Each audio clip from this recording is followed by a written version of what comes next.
Hello everyone and welcome back to my channel, The Crafting Chemist.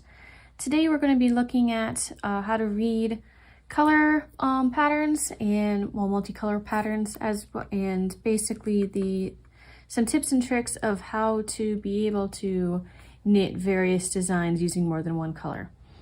So for my example today, I have put together a very straightforward Scandinavian style star.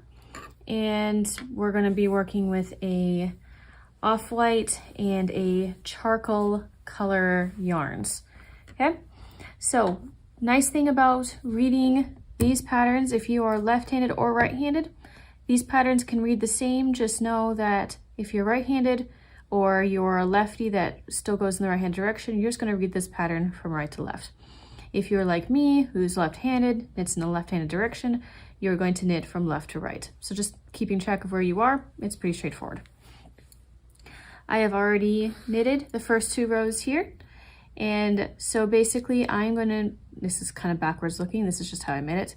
The white squares are going to be for my charcoal. Since this is a star pattern, I'm going to do the dark colors in white. Backwards looking, I know, but that's just how we're going to do it. So how I'm going to get started is to be able to, I'm on the third row here. So I'm just going to count here that I need 1, 2, 3, 4, 5, 6 stitches in my charcoal. I am knitting this in stockinette. So if you're unaware of what that is, basically I knit one row, purl the next, so that the right side is all stockinette appearing, is all knit stitch appearing. Now, once I have those 6 stitches, I am going to come to where my first cream color is. And so what I'm going to do to attach that is, let me get this untangled, save me work in the future, is I'm going to knit my next stitch the same way.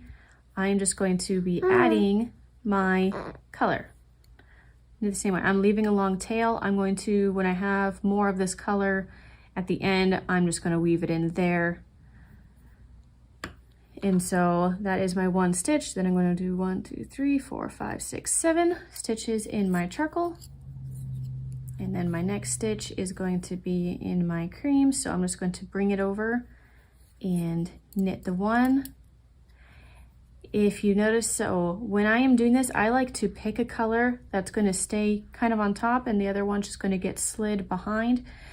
I'll show you that again when I come up to the next color change. The reason I do that is by constantly having one color on the top, one on the bottom, it prevents these from becoming twisted and then I have to untangle it later. So I'm going to finish up my row. All right, that is my first color change row. Something also to keep in mind is tension. So when you are switching in between colors, you're going to carry this along the back. At least that's the way I do it. This is going to cause your material to be non-reversible, so you're going to have a front and a back, which you're going to have with a stockinette stitch anyways. When you are bringing your color over, you don't want to have it super loose. That's kind of just going to cause really loose tension with this color, but you also don't want it so tight that you're going to cause it to bunch.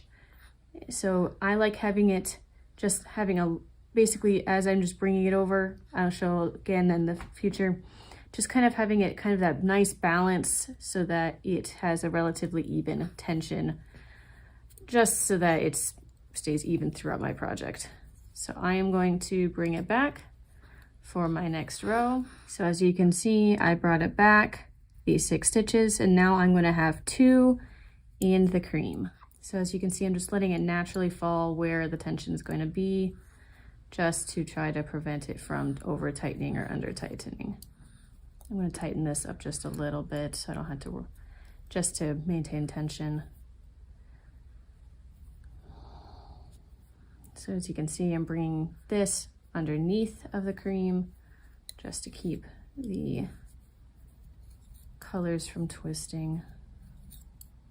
And so I'm just going to keep going back and forth, following the pattern that I've got going on here up until the end.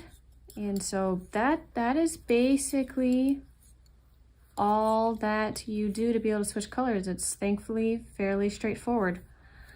And once you are done, then like I mentioned earlier, you're going to want to weave in your ends. I would try to match your weaving in ends with the color same colors, just so you have less likelihood of being able to see your stitches in through the front as you're weaving it in. You see the thread, I mean, weaving through the front.